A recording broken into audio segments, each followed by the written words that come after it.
Welcome back. Well, we have some bad news for traffic offenders. There's a new infringement penalty levy of 100 Rand for all those who get issued a ticket.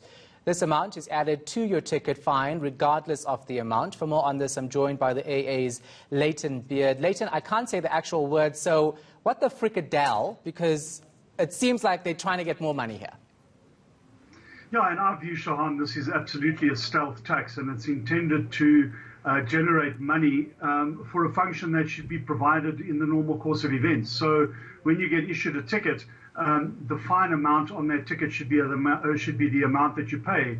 But in fact, what is going to happen is that you're going to pay an additional 100 Rand just to be issued with that fine. And we are obviously, as the AA, quite concerned about that. And when you consider the amount of fines that are likely to be issued through the system, you're talking about revenue collection in the billions. And, for us, this is a big problem.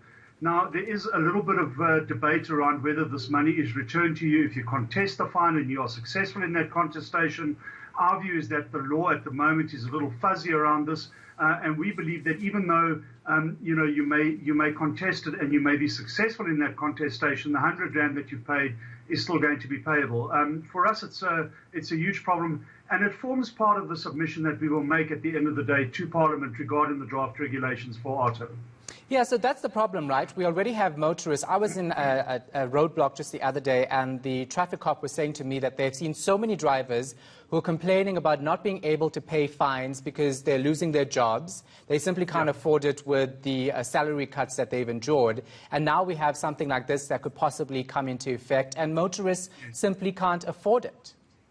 No, absolutely. And I think that's a very good point. And it's also, interestingly, one of the points that we raise in our submission, Shahan.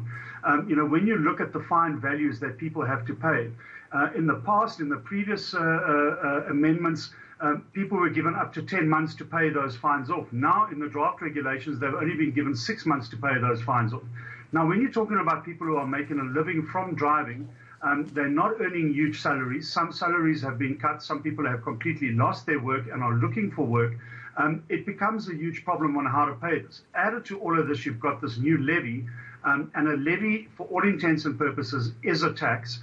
When you add this levy to that fine, you're adding an additional amount to that fine. And, one of the things that we said in previous press releases, it's like being asked to pay a 100 Rand fee for submitting your tax returns. It's unconscionable, and we don't believe it's fair or just.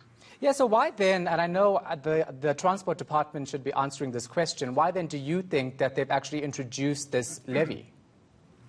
Or want to? Yeah, that's a naughty question. I think obviously it's for revenue collection, and I think part of the reason that we object to some of the regulations as they've been amended, some of the draft regulations, is that in our view, auto has been designed, or auto was intended to be designed to promote road safety. And when you look at the regulations, we feel that they fall short of that and, in fact, go further in terms of revenue collection. So we believe that this is a mechanism to generate funds rather than promote road safety. But I think, Shahan, to your point, the Department of Transport would be in a better position to answer that question. I'll try to get them on. We'll see how it goes. Thanks for that. Layton Beard from the AA.